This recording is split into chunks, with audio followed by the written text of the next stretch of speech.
I'm filming this video 3 days after the election happened, so some of the seats still aren't completely confirmed, but Mr.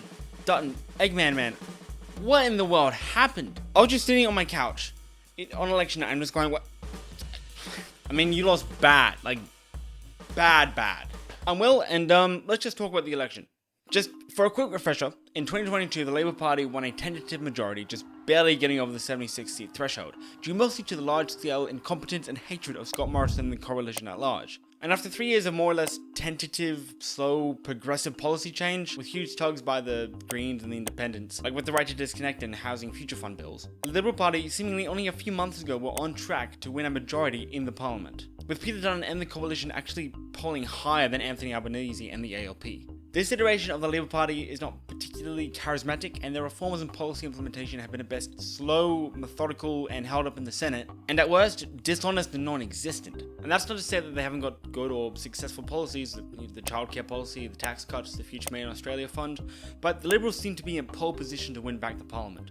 That was up until 5 months ago, and into the 5-week campaign, the polls just reversed. And as you know, the Labour Party is set to win 87 or more seats, which is their best result forever. And the Liberals are struggling to even get 40 seats, which is their worst result since the Second World War. And I gotta ask, what the fuck happened? Well, I'm gonna tell you, and there are 3 reasons. Donald Trump, policies and planning, and the personality of the Liberal Party. First, I'm sorry, Trump.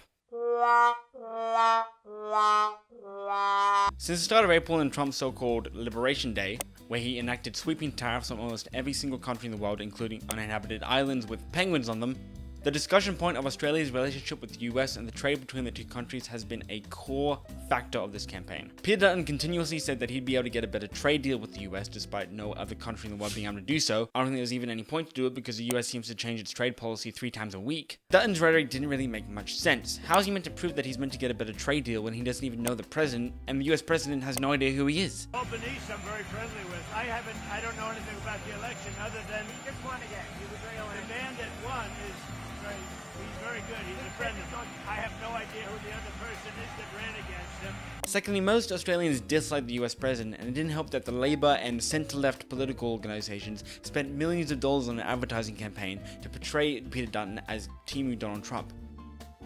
By the way, in terms of advertising, I think the Labour Party had some of the fucking cringiest TikToks I've ever seen.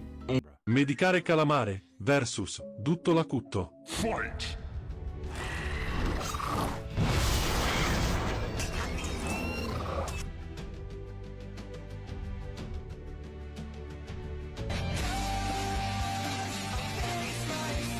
Authorised P. Erickson, ALP Canberra. I mean, they worked, maybe. They were pretty popular on Instagram. I shared them. They made me want to die, but I shared them.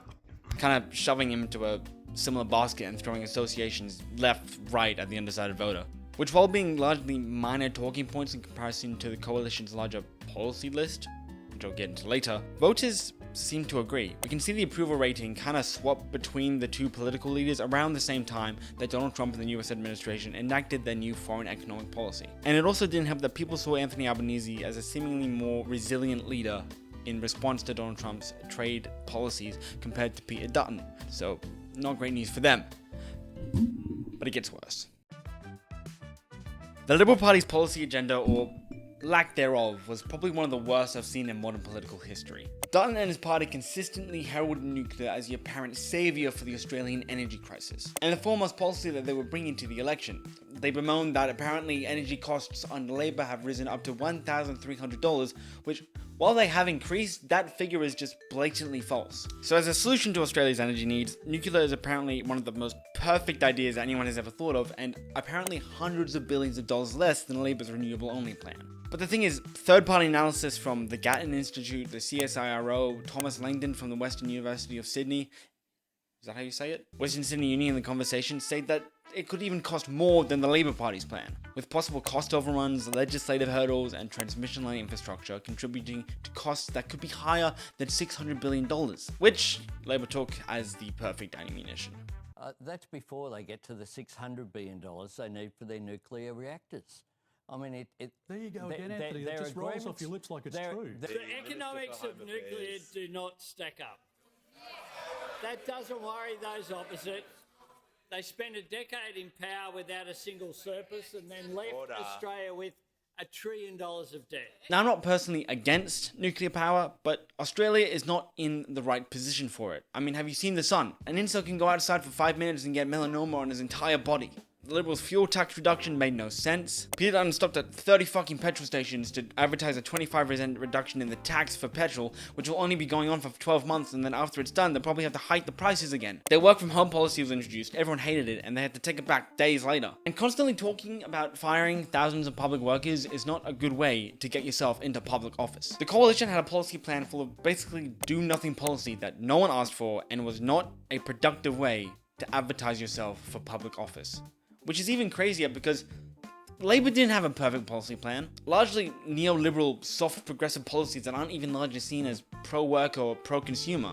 I mean, just if you see their tax cuts, you see that they're actually kind of fucking over the lowest earners in the country. I mean, the coalition was so dogshit this election that they got beat by a guy who is as memorable as a Russo brothers movie. Do you remember the plot of The Grey Man?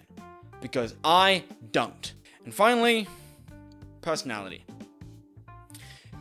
Why on earth would the Liberal Party elect as their leader a man who looks like a peeled grape who got exposed to the hole in the ozone layer and then made sentient and talk about how shitty poor people are? Some of the most uncharismatic leaders I've ever seen in the history of this country. Like, what happened to the Robert Menzies or even the John Howards of this country? You've got fucking Peter Dutton? This man looks like an albino lizard. You lost to one of the most boring people that the Labour Party has ever elected as their leader. I mean, it's not like you were running against the pro-union leaders of the Labour Party in years past. You were running against Anthony Albanese, which, you know, he's a nice, soft, approachable human, and while his policy plans are more or less productive, he's a good speaker, he's eloquent, he can get his point across. It's not like he's Paul Keating. What I'm trying to say is that I am surprised that the Liberal Party has imploded in a manner of which it has.